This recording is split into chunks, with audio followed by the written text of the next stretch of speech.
ధ్యేయంగా పనిచేస్తున్నామన్నారు municipal commissioner Bhanu Pratap.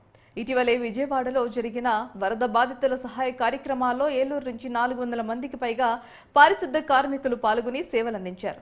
వారందరికీ కూడా 2 జతల బట్టలు పంపిణీ చేస్తున్నట్లుగా ఆయన వెల్లడించారు. అలాగే నగర కార్పొరేటర్లతో కలిసి కార్మికులకు ఈఎస్ఐ కార్డులు పంపిణీ చేశారు.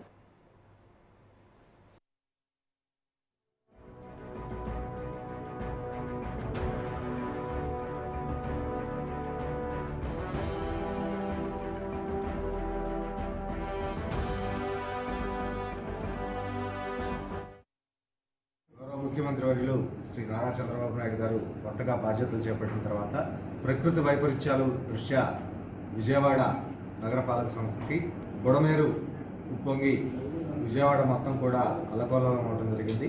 ఆ సందర్భంగా ఏలూరు కార్పొరేషన్ నుంచి మొత్తం 406 మంది పారిశుధ్య కార్మికులు విజయవాడ కార్పొరేషన్లో ఒక వారం పాటు స్టే చేసి వీళ్ళ సేవల మొత్తాన్ని కూడా అక్కడ అందించడం జరిగింది.